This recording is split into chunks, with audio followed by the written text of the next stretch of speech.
Punyeta! Kung nalaman ko lang na ganito pala ang papasukin kong impyerno, sana nagpaiwan na lang ako sa gilid. Mabini at nagbenta ng turon sa kanto habang buhay. Pero hindi, nagmagaling ako, lumuwas ng Maynila, lungsod Dipyo pala, na puno ng pag-asa, tapos ganito lang pala ang bagsak ko. Sa unang araw pa lang, parang gusto ko nang sumuka ng galit. Ang sabi sa text ni Aling Maritz, yung kapitbahay naming may kontak dito sa syudad, Ali, iha, may trabaho akong nahanap para sa iyo. Malaki ang mansyon, mabait daw ang amo. Katulong o yaya, basta't disente. Disente. Saan banda ang disente sa binuhusan ka ng malamig na tubig ng isang spoiled brat na parang 10 taon nang hindi naliligo? 3:00 pa lang ng madaling araw, gising na ko. Hindi sa excitement, kundi sa kaba. Huling yakap kay nanay, huling habilin kay Totoy, yung bunso kong kapatid na may ubot sipon na naman. Ate, pasalubong ko ha, yung robot na lumilipad, sabi niya habang pinupunasan ko ang ilong niyang tumutulo. Ninisan ko lang siya, kahit alam kong ang kaya ko lang iuwi ay konting barya at sandamakmak na kwento. Sakay ng pinakaunang biyahe ng bus palungsod Dipyo, bitbit ko ang isang malaking pag-asa na kasing laki ng lumang duffel bag na pinahiram ni Tia Nena. Siksikan sa bus, amoy pinaghalong pawis, pabango at kung ano-anong baon ng mga pasahero. Sa bintana, pinapanood ko ang unti-unting pagbabago ng tanawin. Mula sa mga puno at bukirin ng mabini, napalitan ng mga matataas na gusali, magagarang sasakyan, at mga taong nagmamadali na parang laging may hinahabol. Iba talaga dito, bulong ko sa sarili ko. Dito, kailangan mong sumabay sa agos, kung hindi, maiiwan ka. Pagbaba ko sa terminal, nalula ako. Ang daming tao, ang ingay. Buti na lang, malinaw ang instruction ni Aling Maritz. Sakay daw ako ng jeep na may singboard na Villa Sol Subdivision. Medyo nahirapan pa akong makipagsiksikan, pero sa wakas, nakasakay din habang umaandar ang jeep, parang eksena sa pelikula ang nakikita ko. Mga naglalakihang bahay, mga high-end na kotse na nakaparada. Dito pala nakatira ang mga mayayaman. Napalunok ako. Kaya ko ba to? Villa Sol Gate 1, sigaw ng driver. Kinakabahang bumaba ako. Tinanaw ko ang address na nasa papel, Block 7, Lot 14 na, Diamond Street. Ang ganda ng pangalan ng kalye, parang kumikinang. Habang naglalakad, bawat bahay na madaanan ko, parang palasyo. May mga hardin na pagkalalaki, may mga fountain pa yung iba. Sa wakas, narating ko ang numero 14 na. Isang dambuhalang gate na kulay itim ang sumalubong sa akin. Sa likod nito, isang mansyon na puting-puti, parang kastilyo sa fairy tale. Huminga ako ng malalim bago pinindot ang doorbell. Maya-maya, bumukas ang maliit na pinto sa gilid ng gate. Isang babaeng nakaunipormeng puti, siguro mga kaedad ko, ang sumilip. Sino po sila? Tanong niya, medyo mataray ang dating. Ako po si Ali. Alison Mendoza. Pinapunta po ako ni Aling Maritz. Para po sa trabaho. Pinapasok niya ako. Pagpasok ko pa lang sa gate, napanganga ako. Ang lawak ng hardin. May swimming pool pa na kulay asul na asul ang tubig. Parang gusto ko nang tumalon doon dahil sa init ng biyahe. Dinala ako ng babae sa main door. Bumukas ito at tumambad sa akin ang sala na mas malaki pa yata sa buong bahay namin sa Mabini. Ang daming painting sa dingding, ang kikintab ng sahig. Maupo ka muna dyan, sabi niya, tinuro ang isang sofa na mukhang mamahalin. Tatawagin ko lang si Maam. Naiwan akong mag-isa. Inikot ko ang paningin ko. Grabe. Ganito pala ang buhay ng mayayaman. Naisip ko si nanay. Kung nandito siya, siguradong manghang-mangha rin siya. Para akong nasa ibang mundo. Maya-maya, may narinig akong mga yabag pababa ng hagdan. Isang babaeng matangkad, mestiza, balingkinitan ang katawan, at mukhang nasa mga 40s ang edad. Nakasuot siya ng silk na pantulog at robe. Mukhang bagong gising. Siya na siguro ang amo ko. You must be Ali, sabi niya, hindi man lang umiti. Ang boses niya, malamig, parang yung hangin sa aircon nila. Opo, Maam. Ako po, sagot ko, sinubukang umiti kahit kinakabahan. Maritz already told me about you. Province, right? Tanong niya habang sinusuri ako mula ulo hanggang paa. Parang na-conscious ako bigla sa suot kong luma pero malinis na bestida. Opo, ma'am. Taga-barangay. Mabini po. Hindi siya kumibo ng ilang segundo. Tumingin siya sa katulong na naghatid sa akin kanina. Manang Loida, ipakita mo sa kanya ang kwarto ni Juancho. At ipaliwanag mo kung ano ang gagawin niya. Tapos, tumingin ulit siya sa akin. In my son, Juancho is going through something. The doctor said he needs a companion. Someone to watch over him. Make sure he takes his meds, eats properly. Ganun lang. Huwag kang aalis sa tabi niya unless he's asleep or in the bathroom. Understand? Companion? Akala ko yaya o katulong sa bahay. Iba pala. Medyo gumaan ang pakiramdam ko. Parang mas madali to, bantayan lang. Sisiw. Opo, ma'am. Naiintindihan ko po. Good. Either my husband and I will be very busy. We're rarely home. So, it's just you, Juancho, and the household staff. Manang Loida will give you your salary weekly. May dagdag kung magtagal ka at kung maging maayos ang lahat sa anak ko. May diin ang huling mga salita niya. Pagkatapos nun, tumalikod na siya at umakyat ulit ng hagdan, hindi na lumingon. Wow! Ang cold. Parang hindi man lang interesado sa akin. Si Manang Loida na lang ang humarap sa akin. Halika, iha. Ituturo ko sa iyo ang kwarto ni Sir Juancho. Sumunod ako kay Manang Loida. Umakyat kami sa ikalawang palapag. Ang lawak din dito. May mahabang hallway na maraming pinto. Huminto kami sa dulo, sa isang pintong kulay abo. Kumatok si Manang Loida. Sir Juancho. Sir. Walang sumasagot. Sinubukan ni Manang Loida na pihitin ang doorknob. Nakalock. Bumuntong hininga siya. Laging ganito yan. Hintayin mo na lang dito, iha. Baka mamaya lumabas din yan. Ang bilin lang ni Maam, huwag mong pababayaan. Yung gamot niya, nasa bedside table. Yung pagkain, ipagluluto ka naman ng kusinera. Basta, bantayan mo lang. Sige po, Manang. Salamat po. Umalis na si Manang Loida. Naiwan akong nakatayo sa labas ng kwarto ni Juancho. Medyo kinakabahan ako. Ano kayang itsura niya? Bakit kailangan niya ng bantay? May sakit ba siya? Spoiled brat lang talaga? Inilapag ko ang bag ko sa sahig. Sumandal ako sa pader. Ang tahimik. Tanging yung ugong lang ng aircon sa hallway ang naririnig ko. 10 minuto. 20 minutos. Kalahating oras. Wala pa rin. Napaupo na ako sa sahig, yakap-yakap ang bag ko. Inaantok na ako. Ang aga ko kasing gumising. Napapikit ako sandali. Biglang may malakas na kalabog mula sa loob ng kwarto. Napatalon ako sa gulat. Tapos may narinig akong parang may binabasag. Diyos ko, ano iyon? Tatayo na sana ako para kumatok ulit nang biglang bumukas ang pinto. Lumabas ang isang lalaki. Matangkad, maputi, medyo payat pero may dating. Magulo ang buhok na medyo mahaba, parang ilang araw nang hindi nasusuklayan. Naka-boxers lang siya na itim, kita ang mga tatoo sa braso at dibdib. May hawak siyang sigarilyo sa isang kamay at sa kabilang kamay, isang baso ng tubig yata. Amoy alak. Hindi, amoy usok pala ang buong paligid niya. Nagtama ang mga mata namin.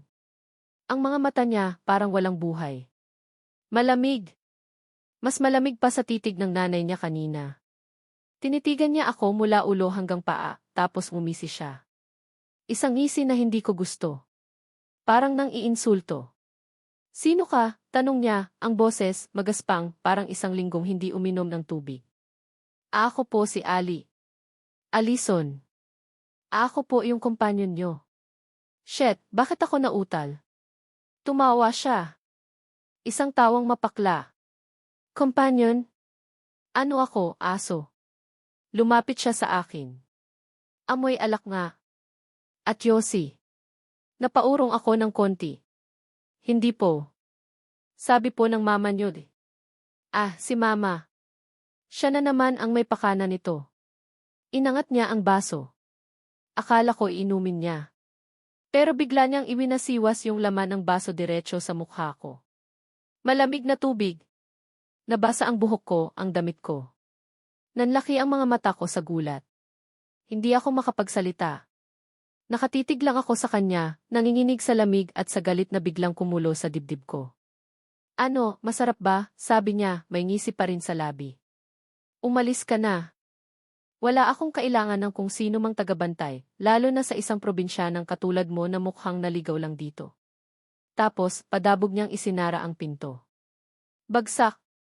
Naiwan akong basang-basa, nakatayo sa labas ng kwarto niya, nanginginig. Ang lamig ng tubig, pero mas nanunuot ang lamig ng mga salita niya. Probinsyana? Mukhang naligaw. Ang kapal ng mukha niya. Doon ko nasabi sa sarili ko, punyeta. Ito na yata ang pinakamalaking pagkakamali ko sa buong buhay ko. Gusto kong sumigaw. Gusto kong kunin ang bag ko at umalis na lang. Pero paano si nanay? Paano si Totoy? Paano yung mga pangarap ko na kasing taas ng mga gusali sa lungsod de Pio? Napaupo ako ulit sa sahig, nanginginig pa rin. Ang luha, nag-uunahan ng tumulo sa mga pisngi ko, humahalo sa tubig na ipinaligo sa akin ng walang hiyang wansyo na iyon. Hindi to ang trabahong inaasahan ko. Hindi talaga. Ang unang araw ko pa lang parang gusto ko nang umuwi. Pero may parte sa akin na nagsasabing, huwag Ali. Huwag kang susuko. Mayabang siya, bastos, walang modo. Pero hindi ako pinalaki ni nanay para umatras lang ng ganito kadali.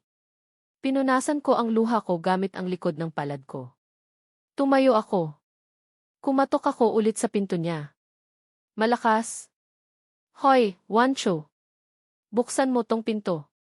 Hindi ako aalis dito hanggat hindi tayo nagkakaintindihan. Walang sumagot.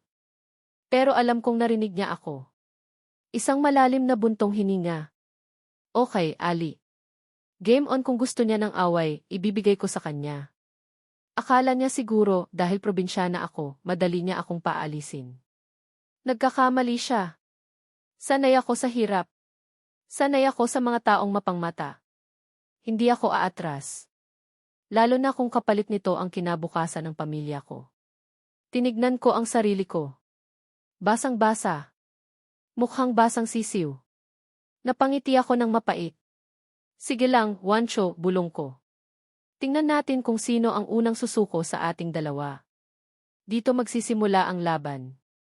Laban para sa trabaho, laban para sa dignidad, at kung suswertehin, laban para sa konting kapayapaan sa impyernong mansyon na to. Pagkatapos ng insidente ng pagbuhos ng tubig, nagkulong agad ako sa banyong malapit sa kusina. Hindi para maligo ulit, kundi para humagulgol ng walang nakakarinig. Basang-basa ang damit ko, nanginginig pa rin ako sa lamig at sa galit. Ang kapal. Ang kapal-kapal ng mukha ng Wancho na iyon. Akala mo kung sino. Paglabas ko ng banyo, tuyo na ang luha ko pero nag-aalab pa rin ang dibdib ko. Dumiretso ako sa kusina kung saan nadatnan ko si Manang Loida na naghahanda ng almusal. Manang, nasaan po ang telepono dito? Tanong ko, pilit pinapakalma ang boses. Bakit, iha? May tatawagan ka? Opo. Gusto ko pong makausap si Maam. Yung nanay ni Wancho. Itinuro niya ang telepono sa may gilid. Agad kong tinawagan ang numero ng opisina ni Senora. Ay, nakalimutan ko ang pangalan, basta nanay ni Wancho, na ibinigay sa akin ni Manang Loida. Ilang ring lang, may sumagot na sekretarya. Nagpakilala ako at sinabing kailangan kong makausap ang amo ko. Hello, Ali, boses ni Senora sa kabilang linya, walang bakas ng anumang emosyon. What is it? It's still early. Maam, pasensya na po sa abala. Pero gusto ko na po sanang umuwi, diretsahan kong sabi. Narinig kong bumuntong hininga siya. What happened? Did Wancho do something? Tila alam na niya. Malamang, sanay na siya sa mga kalokohan ng anak niya. Opo, Maam. Binuhusan niya po ako ng tubig. At hindi po yata kami magkakasundo. Mas mabuti pa po sigurong humanap na lang kayo ng iba. Nanginginig pa rin ang boses ko. Katahimikan sa kabilang linya. Akala ko, papayag na siya. Akala ko, makakaalis na ako sa impyernong to. Ali, sabi niya, mas malumanay na ngayon. I understand your frustration. Wancho can be difficult. But I'm asking you, please, give it chance. Give him chance. He needs this. And frankly, I need this. If you stay for at least a month, I'll give you a bonus. A big one. Triple your supposed monthly salary. Natigilan ako. Triple. Ang laking pera nun. Kayang-kaya ng pambili ng gamot ni Totoy, pambayad sa mga utang ni nanay, at may matitira pa para sa maliit naming tindahan. Pero kapalit noon ang pagtitiis ko sa demonitong Wancho na yon. Pero maamdi. Just seriously, Ali. 1 month. If after 1 month, you still want to leave, I won't stop you. And you'll still get the bonus. Consider it hazard pay. May halong pakiusap at pagod sa boses niya. Napapikit ako. Inisip ko si nanay, si Totoy. Yung pag-asa nila sa akin. Hindi naman siguro ako mamamatay sa 1 buwan, di ba? Kakayanin ko to, para sa kanila. Sige po, maam. Susubukan ko po. 1 buwan. Thank you, Ali. I appreciate it, just be patient with him. Tapos, ibinaba na niya ang telepono. Huminga ako ng malalim. Okay, 1 buwan. 1 buwan ng pakikipagyera sa spoiled brat na yon. Pero may bonus. Malaking bonus. Kakayanin ko to. Bumalik ako sa tapat ng kwarto ni Wancho. Dala ko na ang isang maliit na tuwalya at pamunas. Kailangan kong linisin ang kalat niya. At kailangan kong ipakita sa kanya na hindi ako basta-basta susuko. Kinabukasan, maaga akong gumising. Naligo ako sa banyo ng mga katulong. Pagbukas ko ng bote ng shampoo na bagong bili ko lang kahapon, napansin kong iba ang amoy. Amoy matamis. At malagkit. Punyeta, asukal. Nilagyan niya ng asukal ang shampoo ko. Halos mapamura ako sa banyo. Sino pa ba ang gagawa noon kundi ang magaling na si Wancho? Naghilamos na lang ako at nagmumog. Mamaya na ako bibili ulit ng shampoo. Shilfi, nakakainis. Pag-akyat ko sa taas, dala ang almusal niya, sinigang na baboy, paborito raw niya, sabi ni Manang Loida, at kanin, sakto namang palabas siya ng kwarto niya. Mukhang bagong ligo, pero ang sama pa rin ang tingin sa akin. Oh, andyan ka pa pala, sabi niya, parang nagulat pa. Akala ko umuwi ka na sa lungga mo. Hindi ko siya pinansin. Dumiretso ako sa maliit na mesa sa gilid ng hallway, kung saan ko dapat inilalapag ang pagkain niya. Sabi ni Manang Loida, ayaw daw niyang may pumapasok sa kwarto niya, lalo na ako. Habang inaayos ko ang plato at mga kubyertos, dumaan siya sa likod ko. Akala ko lalampasan niya lang ako. Pero bigla niyang sinagi yung tray na hawak ko. Nahulog lahat sa sahig. Ang sinigang kumalat. Ang kanin tumilapon. Ang mga plato nabasag. Oops, sorry.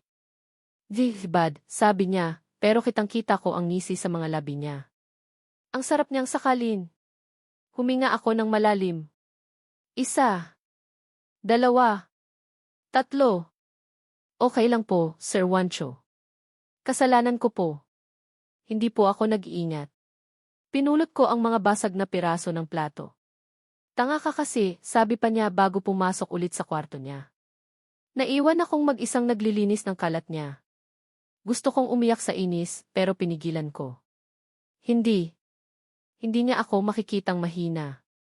Habang nagpupunas ako ng sahig, naramdaman kong may tumusok sa daliri ko. Maliit na bubog pala. Napangiwi ako sa sakit. Dinilaan ko na lang yung maliit na sugat. Sa mga sumunod na araw, parang naging contest ang buhay namin ni Wancho. Contest kung sino ang mas may pasensya. At contest kung sino ang mas maraming paraan para mainis ang isa't isa. Isang hapon, habang nagwawalis ako sa may garden, biglang bumuhos ang malakas na ulan. Sisilong na sana ako nang marinig ko ang tawa ni Wancho mula sa bintana ng kwarto niya sa taas. Nakadungaw siya, naninigarilyo. Hoy, probinsyana. Ano, hindi ka pa tapos dyan? Baka naman malusaw ka sa ulan, sayang naman ang kutis lupa mo, sigaw niya, tawang-tawa. Tinaasan ko lang siya ng kilay. Imbes na sumilong, mas lalo ko pang binilisan ang pagwawalis.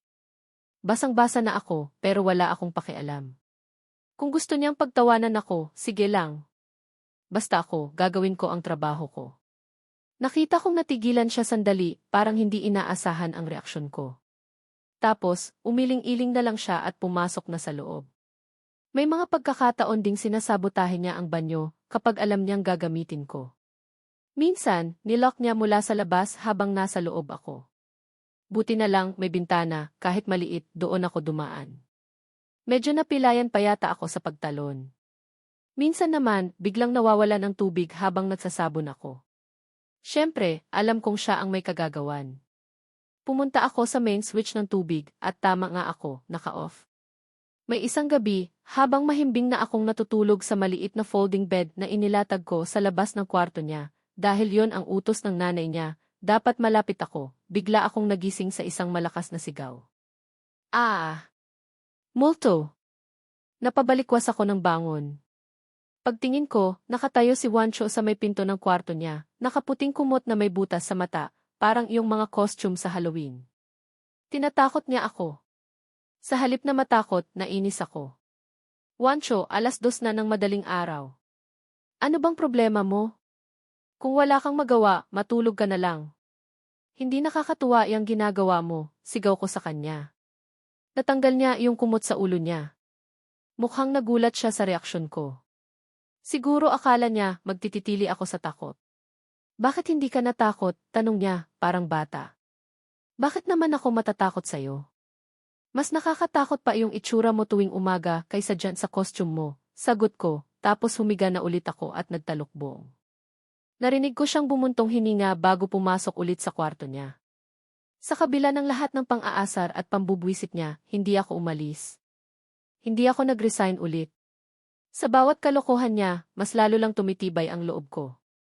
Ako'y hindi umaatras, lalo na sa spoiled na tulad mo, yan ang palagi kong sinasabi sa sarili ko. Kailangan ko ng pera. Kailangan ako ng pamilya ko. At higit sa lahat, ayokong bigyan ng satisfaction ang mayabang na Juancho na iyon na mapaalis ako. Isang hapon, habang nagpupunas ako ng mga muebles sa sala, napansin kong nakatingin sa akin si Juancho. Nakaupo siya sa sofa, nanonood ng TV, pero ang mga mata niya nasa akin. Specifically sa kamay ko. May maliit na band-aid doon, sa daliri kong nasugatan ng bubog noong nakaraang araw. Hindi naman malala, pero medyo mahapdi pa rin. Nagkunwari akong hindi ko siya napapansin. Patuloy lang ako sa pagpupunas. Maya-maya, tumayo siya at lumapit sa akin. Akala ko, aasarin na naman niya ako o gagawa ng kalokohan. Pero nagulat ako sa tanong niya. Anong nangyari dyan sa kamay mo? Tanong niya, ang boses seryoso. Walang halong pang-aasar. Napatingin ako sa kamay ko, tapos sa kanya. Ah, ito ba? Wala to, nasugatan lang ng konti. Saan? Tanong niya ulit, nakatingin pa rin sa kamay ko. Nung nabasag yung plato. Yung nahulog ko. Bakit ba ako nautal? At bakit parang may iba sa titig niya ngayon? Hindi siya umimik. Tinitigan niya lang yung kamay ko ng ilang segundo. Tapos, tumalikod na siya at bumalik sa panonood ng Word. Ang weird niya. Akala ko, tatawanan niya ako o sasabihing buti nga sa'yo. Pero hindi. Tahimik lang siya. Napansin ko, sa mga sumunod na araw, parang medyo nabawasan ang pang-aasar niya. Nandyan pa rin yung mga pasaring at masasamang tingin, pero hindi na kasing lala ng dati. Minsan, nahuhuli ko siyang nakatingin sa akin habang naglilinis ako o naghahanda ng pagkain niya. Hindi ko alam kung ano ang iniisip niya. Naiinis pa rin ako sa kanya. Pero parang may kung anong nagsasabi sa akin na baka hindi naman siya ganun kasama. Baka may dahilan kung bakit siya ganun.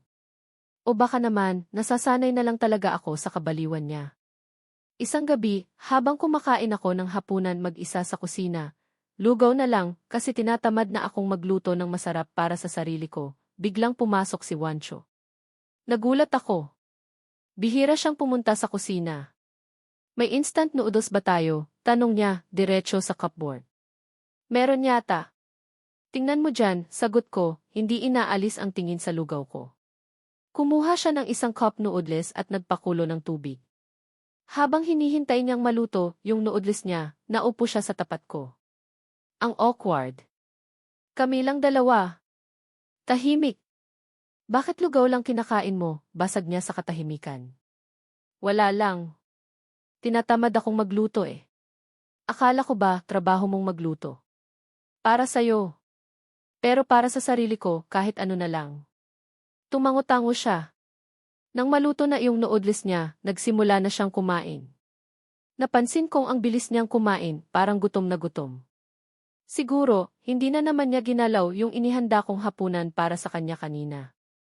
Bakit ka pala pumayag magtrabaho dito? Tanong niya ulit, sa pagitan ng pagsipsip ng noodles. Nagulat ako sa tanong niya. Kailangan ko ng pera, diretsahang sagot ko. Para sa pamilya ko. Lahat naman ng tao kailangan ng pera. Pero mas kailangan namin. May sakit ang kapatid ko. At marami kaming utang. Hindi ko alam kung bakit ko sinasabi sa kanya to, siguro dahil sa pagod.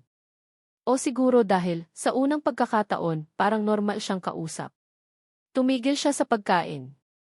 Tumingin siya sa akin. Kahit na ganito ako kabastos sa'yo, tinitiis mo. Nagkibit balikat ako. Sanay na ako sa hirap, Wancho. At mas lalong sanay na ako sa mga taong katulad mo. Akala mo ba, ikaw lang ang mayabang sa mundo? Medyo natawa ako sa sinabi ko. Napangiti siya. Isang maliit na ngiti. Pero yun yata ang unang beses na nakita ko siyang umiti ng hindi mapang-asa. Isang totoong ngiti. At kahit papano, gumaan ang pakiramdam ko. Bahala ka sa buhay mo, Wancho, sabi ko, umiti na rin. Basta ako, nandito lang. Hanggang sa magsawa ka, o hanggang sa matapos ang isang buwan ko. Tumawa siya ng mahina. Tingnan natin. Pagkatapos nun, nagpatuloy na kami sa pagkain. Tahimik ulit. Pero hindi na kasing awkward ng kanina. Parang may nabuong maliit na truce sa pagitan namin. Isang pansamantalang tigil putukan. Pero alam ko, bukas, balik na naman kami sa dati. Balik sa asaran, sa inisan. Pero at least, ngayong gabi, nakita ko na hindi lang pala sungay at buntot ang meron si Wancho. Meron din pala siyang konting puso. O baka epekto lang to ng lugaw at instant noodles. Sino ba namang mag-aakala na ang isang simpleng hapunan ng lugaw at noodles ay magiging simula ng kung ano man tong namumuong kakaibang pagtitinginan o pag-iirapan namin. Isa lang ang sigurado ko, hindi na ako takot kay Wancho. Naiinis? Pero takot? Hindi na. Unti-unti napapansin ni Wancho na hindi ako ordinaryong babae. At unti-unti napapansin ko rin na baka hindi siya ordinaryong demonito. Baka tao rin pala siya, katulad ko. Lumipas pa ang ilang linggo.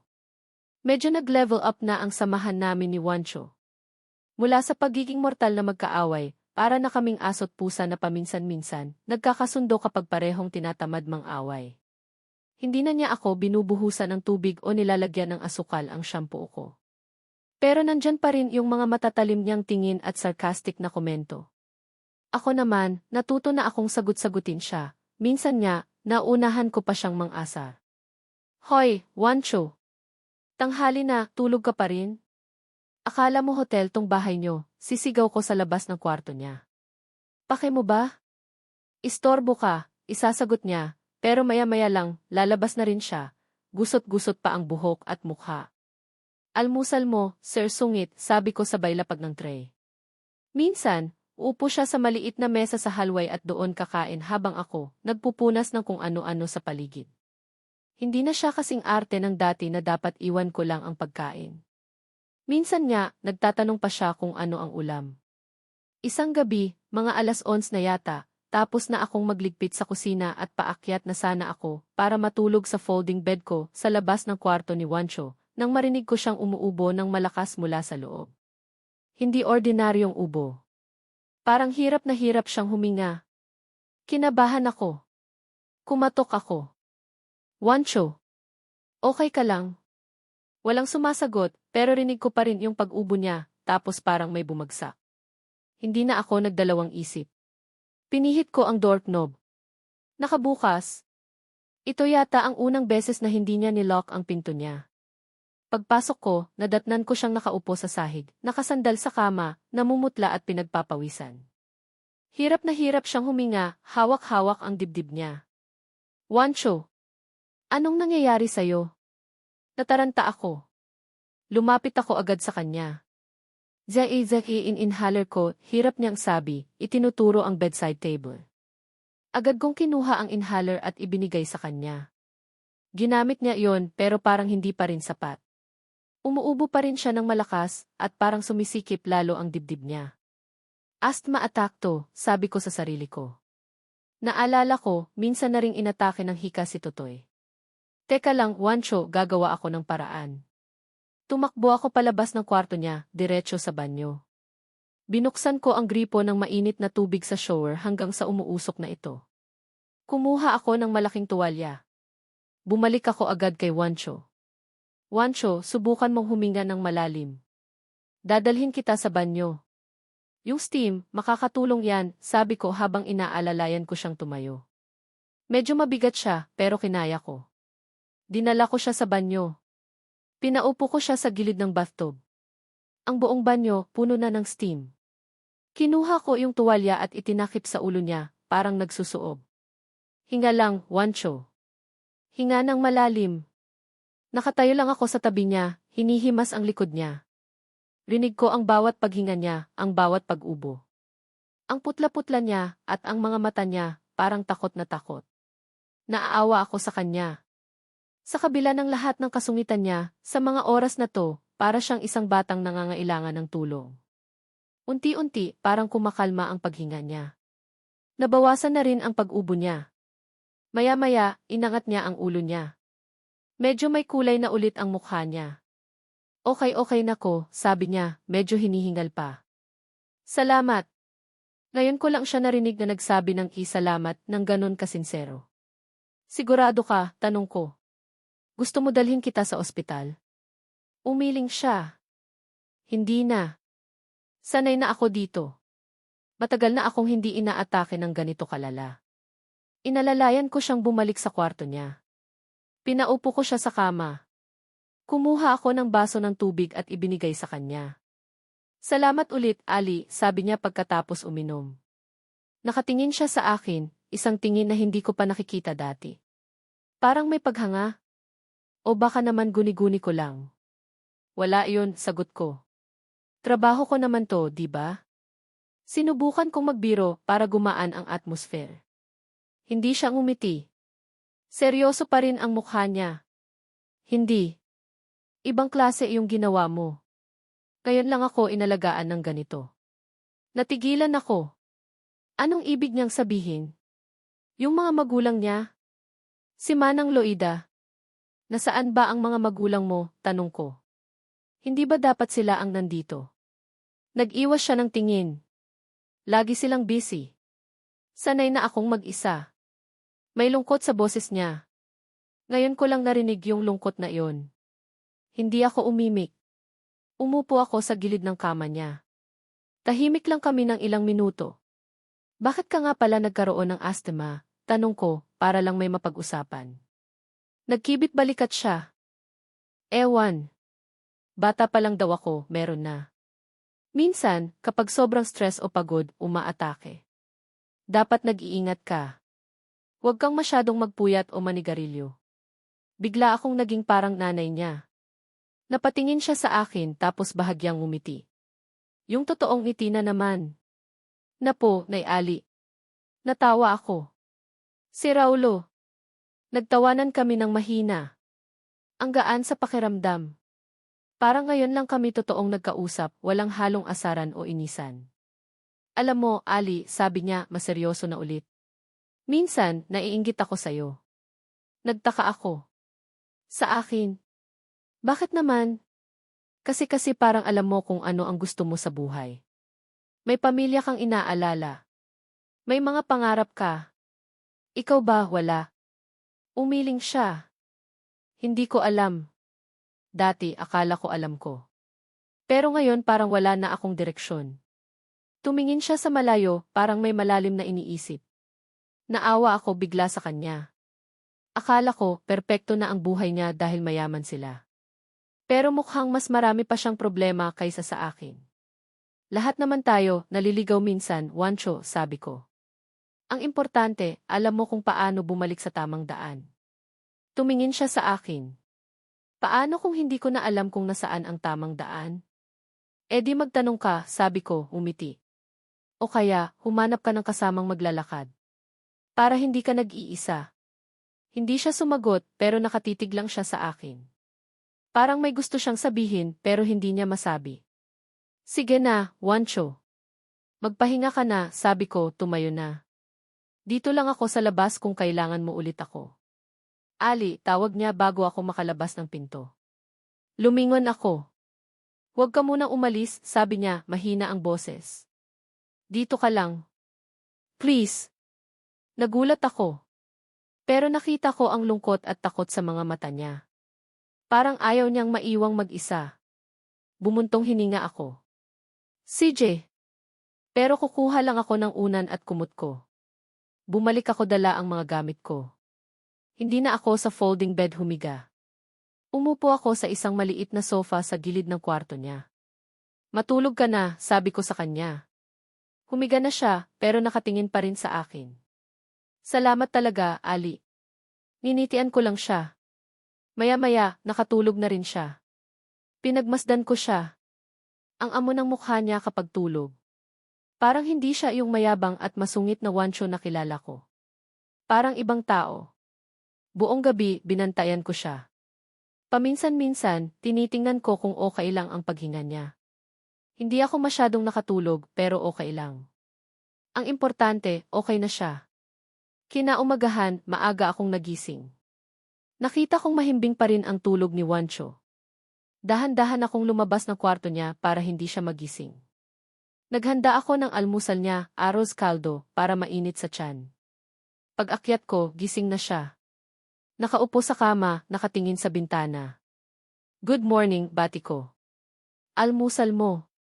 Lumingon siya sa akin. Ngumiti siya. Yung totoong ngiti ulit. Good morning, Ali. Ang bango niyan, arroz caldo. Para sa'yo. Inilapag ko ang tray sa bedside table niya. Salamat. Tumingin siya sa akin. Salamat sa lahat kagabi. Wala ayun. Basta huwag mo nang ulitin, ha? Alagaan mo yung sarili mo. Tumango siya. Opo, Nay Ali. Natawa na naman kami. Habang kumakain siya, nagkwentuhan kami. Nagtanong siya tungkol sa pamilya ko, sa probinsya. Naikwento ko sa kanya si nanay, si Totoy, pati na rin si tatay na jeepney driver dati, na maagang pumanaw. Nakikinig lang siya, paminsan-minsan, nagtatanong. Ang tatay ko, jeepney driver dati, sabi ko, habang nakatingin sa malayo, naaalala ang mga masasayang araw namin noon. Paborito niyang kanta yung Manila ng hotdog. Lagi niyang pinapatugtog yun sa jeep niya. Sabi niya, balang araw, dadalhin niya kami ni nanay sa Maynila para mamasyal. Napangiti ako ng mapait. Hindi na nangyari. I'm sorry, sabi ni Wancho, mahina. Okay lang. Matagal na iyon. Tumingin ako sa kanya. Ikaw? Anong pangarap mo dati? Nag-isip siya. Dati gusto kong maging piloto. Gusto kong lumipad, makita ang buong mundo. Bakit hindi mo tinuloy? Nagkibit balikat siya. Ewan. Sabi ni Papa, wala raw pera doon. Dapat daw, sa negosyo ako. Yun ang mas praktikal. Pero yun ba ang gusto mo? Umiling siya. Hindi. Katahimikan ulit. Parang ang dami naming nadidiscover sa isa't isa. Mga bagay na hindi namin inaakalang malalaman namin. Alam mo, Wancho, sabi ko. Hindi pa huli ang lahat. Bata ka pa. Pwede mo pa ring abutin yung mga pangarap mo. Tumingin siya sa akin, parang nag-iisip. Sa tingin mo? Naman. Ngumiti ako. Basta maniwala ka lang sa sarili mo. Pagkatapos niyang kumain, nagpaalam siyang maliligo na. Naiwan akong nagliligpit ng pinagkainan niya. Napansin ko, parang gumaan ang pakiramdam ko. Ang sarap pala sa pakiramdam kapag nagkakasundo kami. Kapag hindi kami nag-aaway. Maya-maya, lumabas siya ng banyo, bihis na. Ali, tawag niya. Bakit? Gutom pa ako. Natawa ako. Ang takaw mo naman. Kakakain mo lang ng arroz caldo, Konting-konti lang yun eh. Nagpout pa siya, parang bata. Ano bang gusto mong kainin? Kahit ano. Instant noodles. Na naman? Pero natawa na lang ako. Sige na nga. Pero last na yan, ha? Baka ma-high blood ka niyan. Bumaba kami sa kusina. Nagluto kami ng instant noodles, siya ang nagtimpla, ako ang nagbantay. Habang kumakain kami sa mesa, nagkukulitan kami. Nag-aasaran, pero yung asaran na maihalong lambing. Ang sarap ng tawanan namin.